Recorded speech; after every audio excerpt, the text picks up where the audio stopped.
বিয়ে।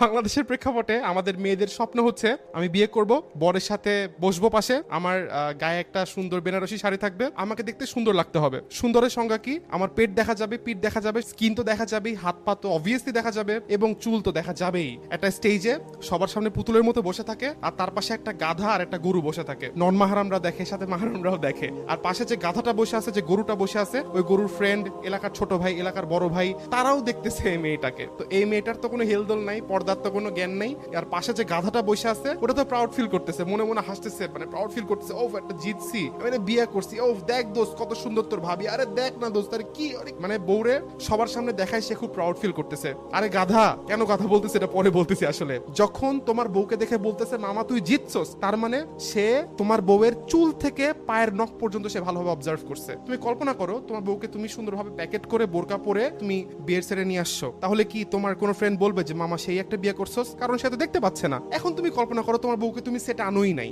জাস্ট মাহারামের সাথে সে তার ফ্যামিলিতে আছে, তাহলে কি তোমার কোনো ফ্রেন্ড বলতে পারবে যে মামা সেই একটা জিতছস? কারণ সে তোমার বউকে দেখে নাই। তোমার এই জিনিসটা গায়ের হতে লাগে না। আমি নিজে কাবিন নামা দিয়ে, নিজে মোহরানা দিয়ে, নিজে সেট অ্যারেঞ্জ করে, নিজে অনুষ্ঠান করে, নিজে সব কস্টিং মেইনটেইন করে, নিজের পকেট থেকে টাকা দিয়ে আমি সবাইকে দেখাচ্ছি বউকে, তাই তোমাকে আমি গাধা বললাম। আল্লাহ তাআলা কুরআনে বলেন, সেই ব্যক্তি চতুষ্পদ জন্তুর থেকেও খারাপ, বালহুম আদাল, যে চোখ থাকতে দেখে না, যে কান থাকতে শোনে না, যে অন্তর থাকতে উপলব্ধি করে না, সে চতুষ্পদ জন্তুর চেয়েও নিকৃষ্ট।